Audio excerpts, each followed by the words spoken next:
is also another interesting thing that developed during the week that actually garnered a lot of reactions from Nigerians from several quarters, and the reactions were different interpretations. So, the Speaker of the Lagos State House of Assembly has said that the legislative vision of the 10th Assembly in the state would be to make laws that will potentially undermine land and property ownership by non-indigents, especially Igbos in the state.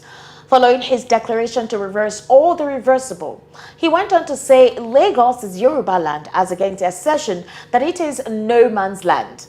Now, Mr. Obasa said, therefore, that part of the legislative agenda of the 10th Assembly would also be to translate laws passed by the House to the Yoruba language. My first question is this. Barrister Jerry, did this statement take you by surprise? He's speaking the minds of so many of them. So many of them? Yes, so many of them, especially the APC fold. Okay. Because the problem we have in the Lagos State is that APC in Lagos State is trying to devise every means possible to perpetuate themselves in power. Okay. Whenever they are frightened by anything that they feel like, look, they're going to lose power, they invoke whatever abracadabra, whatever system they want to make it appear like they are representing the interests of the Yorubas in Lagos or Lagosians.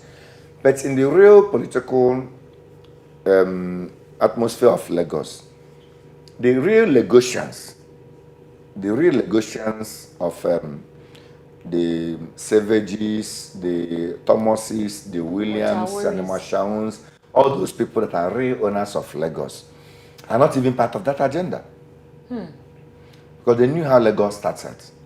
They knew Lagos was like a city, a college city that embraced people. They knew Lagos was not even it was not that big. It was like it was like a place that people came in. So many people sojourned and began to live their lives. And before it became a colony, from colony to capital of Nigeria for many years, before capital was moved to Abuja and so many other things. So, and they believe it's a place of opportunities. Where people are given the opportunity to like excel, do whatever you want to do, you know, live a free life and then make your money and then move. But unfortunately, this other class of the political class, Obasa and the rest of them, because of the threats that they felt during the last election, that they believed it was inspired by non-indigenous in Lagos. But unknown to them, majority of enlightened and well-civilized Yorubas are not voted against APC. Okay. In Lagos State, I have many of them. In the place where I live, where I was only 2 non-indigenous that live in that house. The rest of the people there are from Southwest, and they all voted against APC. Where I did my voted at my polling at Allen Avenue, the 5 ladies that actually mobilized votes there, they were all from Southwest, and they Labour won. So in their mind, it was non-indigenous that actually, you know, voted against them. But unknown to them, that people are not satisfied with the pattern of leadership, the way they hijacked leadership to a certain caucus, a certain class, and they be holding on to power that inside the room they determine who will be this, who will not be this, excluding the majority of the people. That before people can assert their political relevance, you must join something that looks like a cult of a group and then wait for your turn. You can't freely express your political will like in other states that nobody can just come and contest election and win. But not in Lagos states here. It's like a court run by Obasa and their co, where they can write names of those that will go there and go there, excluding other people from Southwest. Okay. Now they believe that they're not fighting the cause of Yorubas. The real Yoruba people are hardworking, they're intelligent, they are good educated, and they're living a good life. Because you're not making it appear like you want to use legislation to now cage other people. You're not saying that your people cannot competently compete with others until when you use all these things you're saying Lagos is no man's land. Especially most of the Igbos that they usually target. Igbo people have never come out to say they belong to Lagos.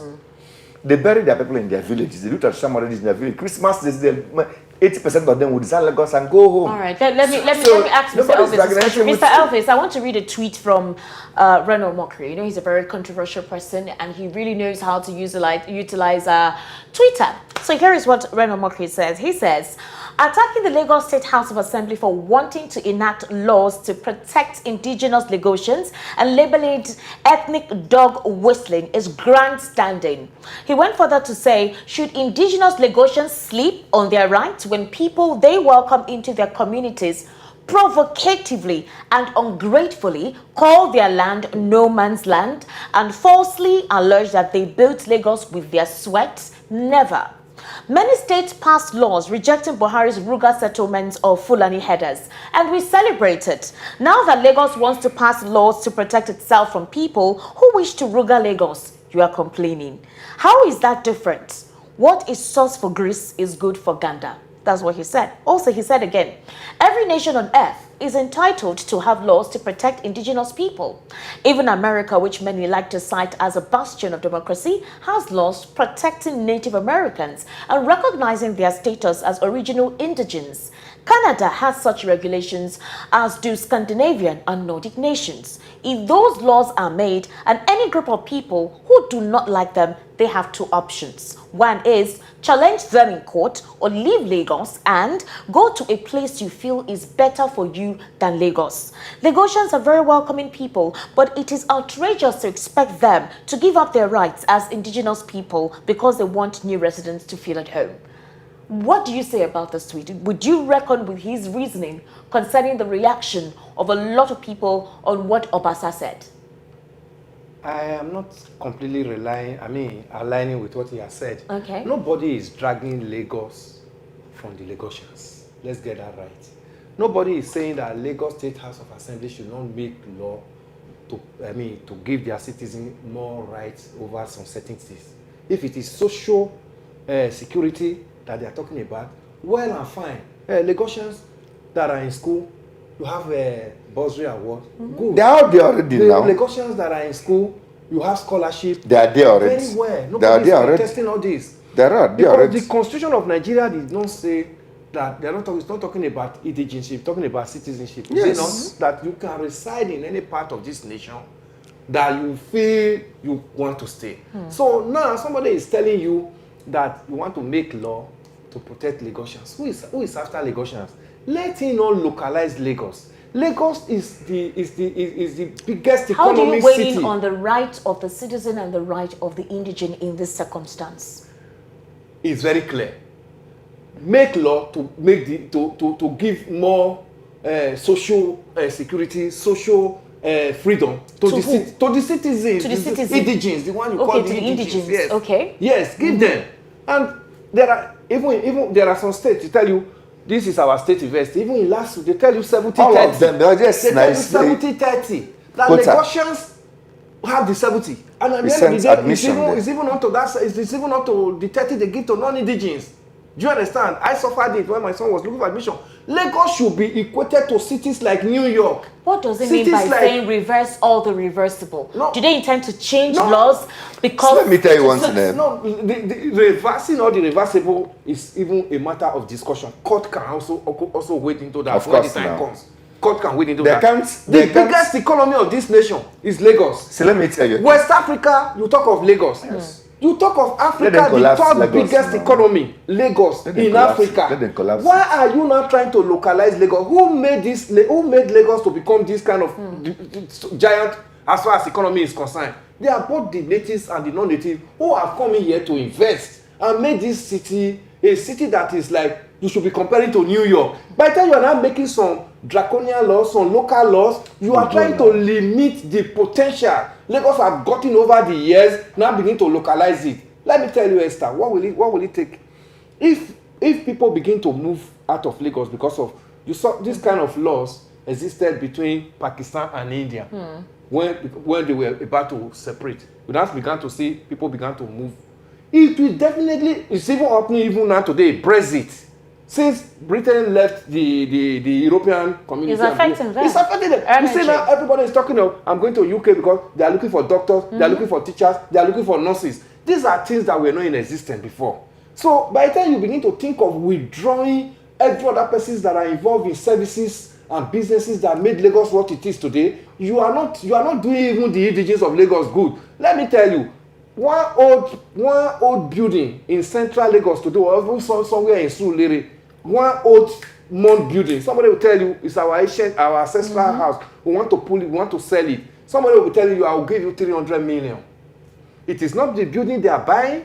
They are buying because Lagos have gotten the civilization. The location, yeah. By the time you get to my state, you will even have an acre. You want to buy, somebody will tell you, I will buy it for 1 million. Because everybody contributed to make Lagos what it is today. All right. We read the story. Barrister Joe, I need to ask you this question. One would think that possibly the presidential elections was what made a lot of mouth agape. One thought that possibly Lagos has been termed as the APC state. Lagos is the state of President Bola Ahmed Tinubu because he was a governor here, and somehow his roots are already embedded. So there was that giving that, at the elections, Lagos will definitely, go to the APC. Do you think that that's the result was an eye-opener? That's one question, as in the presidential result that came up, whereby the third force that, we do know how the Labour Party started and then was the one that took over, not even the PDP. The third force was the one that won. That's one question to look at. Two, a lot of critics have said there is nothing wrong in what Obasa said, and that each individual who is complaining should go back to their villages, especially the Southeasterners. They're saying a lot of them ran to Lagos and establishing base and making their money here while they've left their states and their communities dilapidated, deteriorated. Other states in Southwest, how are they faring? They are saying, the critics are saying, again, we're trying to balance this conversation so we can understand where this is heading. A couple of critics have said, if you're offended by what Obasa is saying, pack your bag. Go and make your trade in your own village. Go and develop your economy, strengthen your economy. Give your state that international relevance that Lagos has been able to. After all, you also have you can connect to the sea. So why are you vehemently being against what he said? Why don't you go to your own? Nobody see, there are things people should understand. If you actually want to balkanize the country, we'll do that. I always told people there's nothing wrong with any part of Nigeria deciding to do things their own way. But we must remove that name Nigeria, or we'll have to renegotiate. That's why some people are calling for restructuring. Some people are calling for confederation. Remember saying a total revamp of the constitution. Some even saying that companies should go. At the point USSR couldn't hold their own together. They moved in. They moved on, and some of them left. Yugoslavia was Yugoslavia before. At the point, because of all this kind of clash of interest, they separated. Even Senegal and Gambia, it was Senegal and Gambia before, they moved on. So what we are saying is that you can't hold on to something and still say you're not giving it out. The best approach is that let us renegotiate. People of the South if they have agitated, whenever they say people for South should go home, we always ask them, have they not wanted to go home? You still send people under crocodile chairs or whatever, python dance, to crush that move. They are ready to go home. But you are still answering one Nigeria. Under one Nigeria, you have to bear certain kind of constitutional provisions. And that is one of them, is that every person of Nigeria has the right to own property in any part of Nigeria. Without being molested. So it's either you allow that Nigerian constitution, which everybody is criticizing as not even living up to people's opinion as our constitution. Then you destroy it, you review it, you amend it, or you overhaul it. Then that constitution will not give everybody sense of belonging or modus operandi of or have to operate. But then as much as you are holding tenaciously onto that constitution because it's vulnerable to you, and because of that, people can now move around and cluster in a place, I'm not telling them to go back. What you should do, people here are contributing to tax and everything. I remember when Abuja was carved out of Lagos. These same people they are calling out that they are making, they were the only people that remained in Lagos with their markets and everything. Every other offices moved out of Lagos. Lagos nearly collapsed, but they refused to move. If they had located their businesses to Abuja then, and located the other one to the southeast, nothing would have actually revived Lagos after that 1991 episode. Houses in Ikoyi was sold at 1 million, 2 million. I know one hotel at Kingsway, somebody bought 1 million there. Lagos almost didn't survive it. But these other people stayed back, gave you that population, gave you that market, and Lagos was able to sit as a city outside being capital of federal government and public. On the other side, you mentioned, they are talking to people. People from Southeast, they are hearing that. I know after the election, some of my friends that wanted to buy land, people called them from certain places to come and buy. They said they're not buying. Even as some plants at Aja or whatever people want to sell, People say they're no longer buying. And the funniest thing about all these things that these people come and they'll come to the business, they'll call these guys in their businesses. They're, please, we have a land we want to sell. Come and buy. I know one man, one ballet at bedside, at just side, that was sick, and they needed to raise 20 million to pay his bill in the hospital. They called one guy at Amuad of it that they have a family and they want to sell for 80 million. The guy was like, they say even if it's 20 million, you should give them for them to save that man, that he can come and pay 60 million later. My friend, the lawyer, prepared contract of sale, rushed down to Aja, and they gave them that 20 million for them to take that man to hospital to pay his hospital bill. It's not as if all these people from Southeast are like so much eager to buy all these lands. Yeah, people are the one calling them. I know several calls we have after them go say, come and buy, come and buy, come and buy. They disturb these people. Yes, sure. They disturb them to come and buy these lands. They never beg them. I stand here to say it on public television that these people don't beg them to buy these lands. They come to their various houses and call them, we have land to sell. One called me, we have 5 acres. Lawyer, bring that. I said, okay, I'm not doing it. I'm not into that. I can't enter such bushes for that. I don't do that. All right. Just my point. So the point that if Obasa wants to pass his law, let them look at what the law of Nigeria says. Now, thank God Tinubu is the president and also from Lagos. He can influence the Senate. Let them, they should remember that some people from Southwest also own oil wells. But why do you think the president has not come out to address this? No, whether he addresses or not, they should know that in Akwa Ibom State, in Rivers State, some people from Southwest also own oil facilities and everything there. When you pass a law here that you believe that will protect people basically on lands, be rest assured that other states will also pass their own land. They can convert all the oil facilities you have in their various places into their own. Quickly, because we have a fourth conversation to delve into. We have a fourth conversation to delve into. One can liken what Obasa did with what El-Rufai did, where he had a gathering with his, members, his political party, as well as the same religious group, and he made some statements which one could have considered to be divisive. And in that particular utterance, it was in Hausa, but it was interpreted. He said that ideally he knew that he would win on the Muslim tickets. He also mentioned the fact that he knows some communities in Kaduna State did not vote for him. And then the ones who voted for him, of course, when he gets into power, he'll definitely give, priority to those states, but that he was going to do the needful across board. But definitely the areas that voted for him would be the ones that he would concentrate on. And he also talked about the fact that religion also played a huge influence, even if a lot of people complained about it. So would you liken the statement Obasa made to what El-Rufai said? Yeah, they are. They are. That's even why we are talking about this present administration of APC should bring their house in order. A situation where they have the sitting president and the agents of the sitting presidents are making these derogatory statements, trying to balkanize Nigeria, especially coming out from an election that was ethnically fragmented, that almost brought problem to the election. Like I always tell you, Esther, the first assignment of this sitting president is healing, reconciliation. Nigeria has to leave the era of 1966, 1967 that led to the Civil War, that we are trying to import into 2023 now. We must remember where we are coming from. We must remember the reason why NYSC was set up in 1973, because these were part of healing processes. Today, all these ones are being pushed aside now, and we are now making derogatory statements, ethnic statements that will balkanize us, that bring Nigeria to a standstill. You made mention of Yugoslavia. Over 10 countries came out of Yugoslavia because of things of this nature. So we cannot begin to use our mouth to build. We are building and we are destroying. So the president has to call people like El-Rufai, people like Speaker Obasa, and tell them, my government is a government that wants to unite this nation. Remember, an election is coming up in 4 years' time, yes. 2027.